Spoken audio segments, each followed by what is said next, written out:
La lectura asignada hoy por el oficio divino corresponde al libro del Éxodo, capítulos 16, versículos del 1 al 18.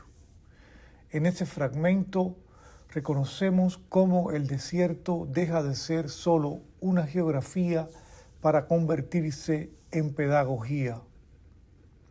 Allí donde la arena parece negar toda promesa, el cielo aprende a abrirse en forma de pan.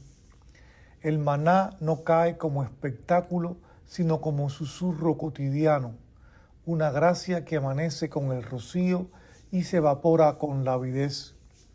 El pueblo recién liberado descubre que la libertad también tiene hambre.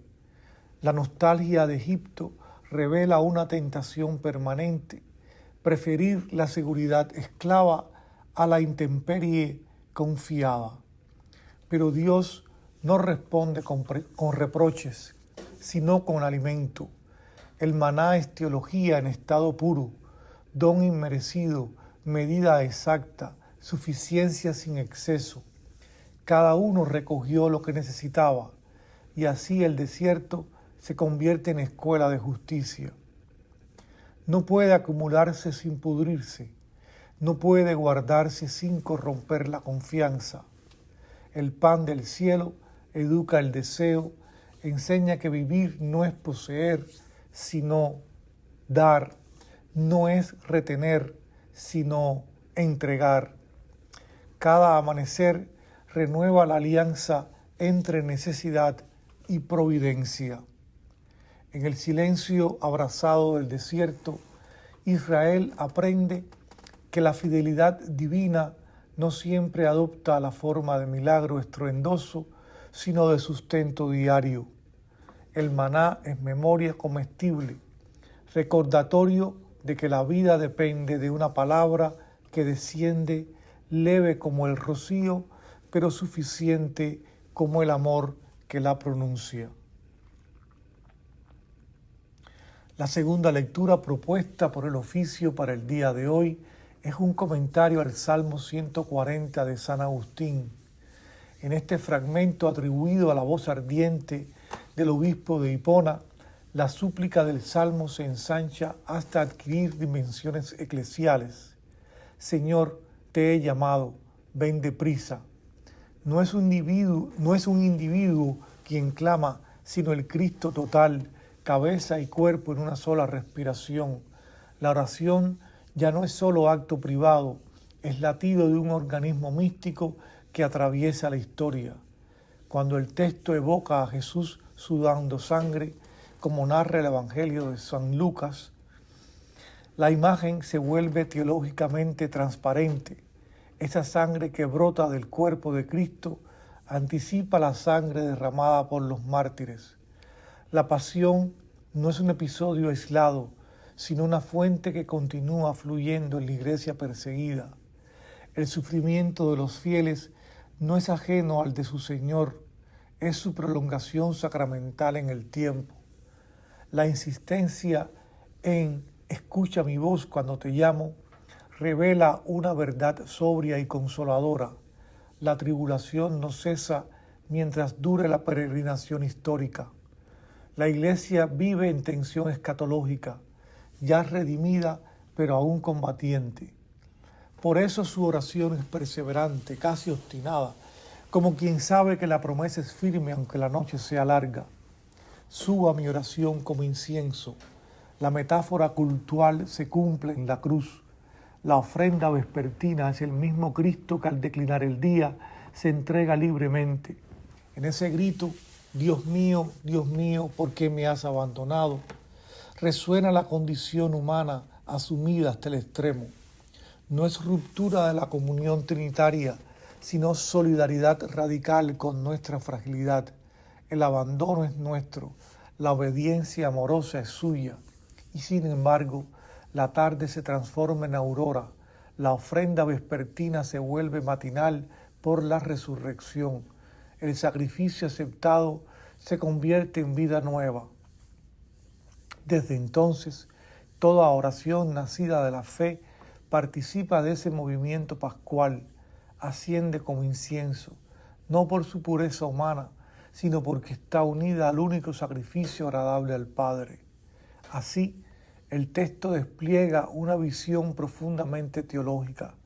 La oración cristiana es participación en la Pascua, comunión con la cabeza y anticipación del día sin ocaso, donde ya no será necesario clamar, ven deprisa, porque Dios será todo en todos.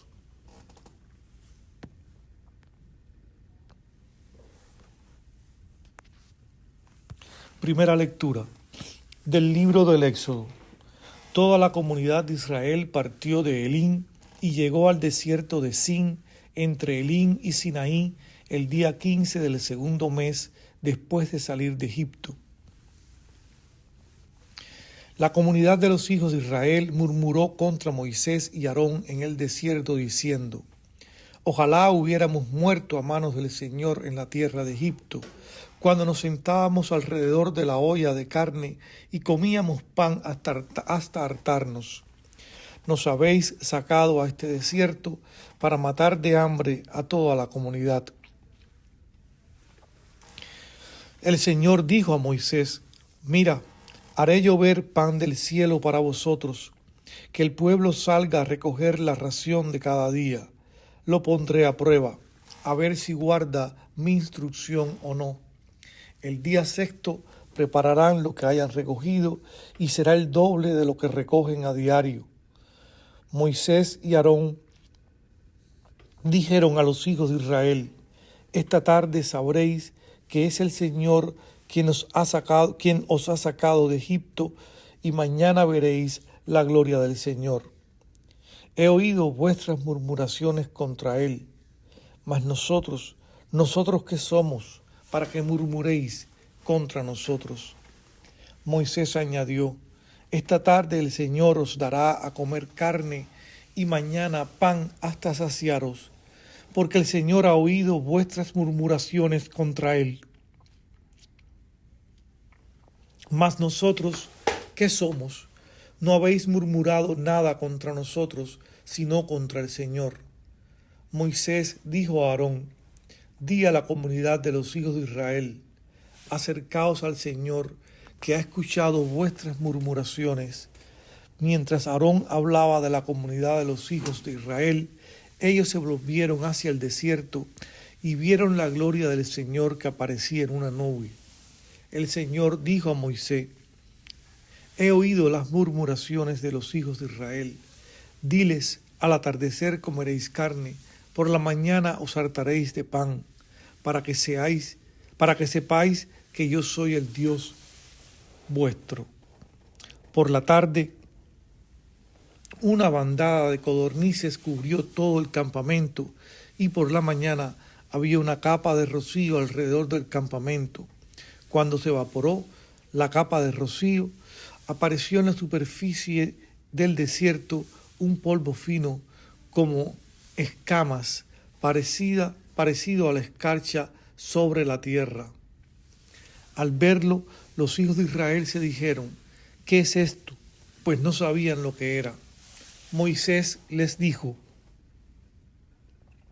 es el pan que el Señor os da a comer. Esto manda el Señor, que cada uno recoja lo que necesite para comer, una ración por cabeza. Cada uno recogerá según el número de personas que vivan en su tiniebla. Así lo hicieron los hijos de Israel. Unos recogieron más y otros menos. Y al pesar la ración, no sobraba al que había recogido más, ni faltaba al que había recogido menos. Cada uno había recogido lo que necesitaba para comer. Los hijos de Israel comieron maná durante 40 años hasta que llegaron a tierra habitada. Comieron maná hasta atravesar la frontera de la tierra de Canaán. Fin de la lectura. Segunda lectura de los comentarios de San Agustín, obispo, sobre los Salmos. Señor, te he llamado, ven deprisa.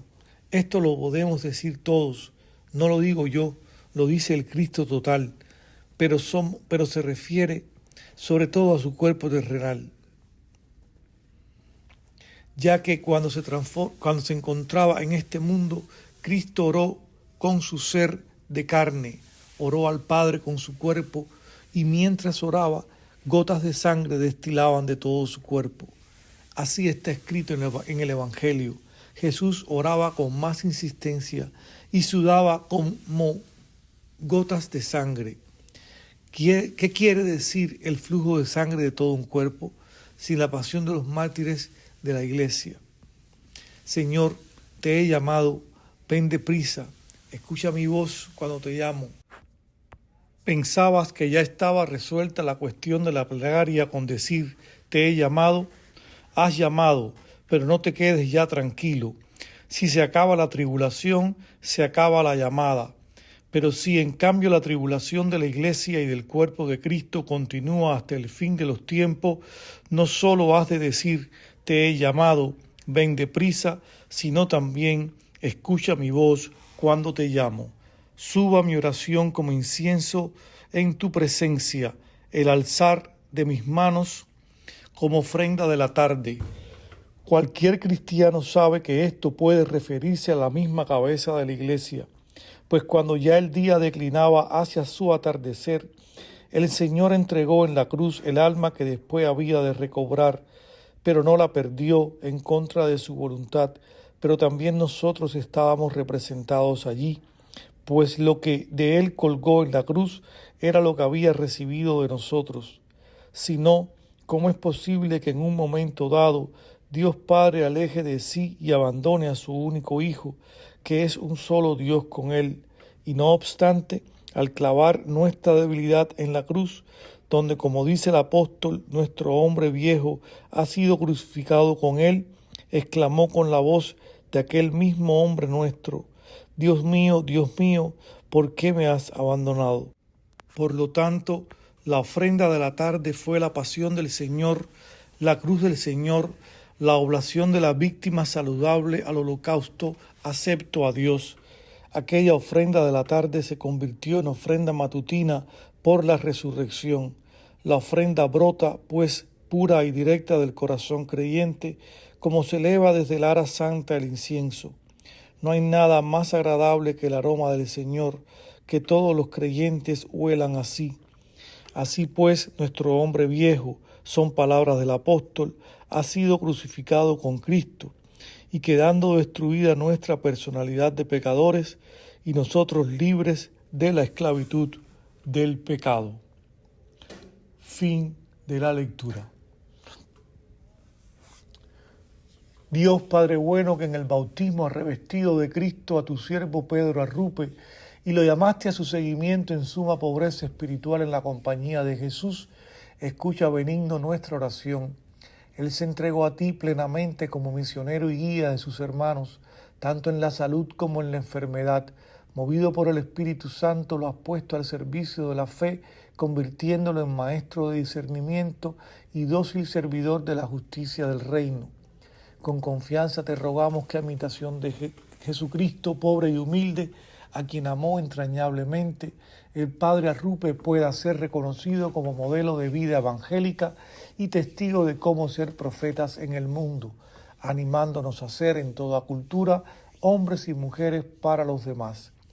Por su intercesión y para tu mayor gloria, te pido ahora esta gracia particular.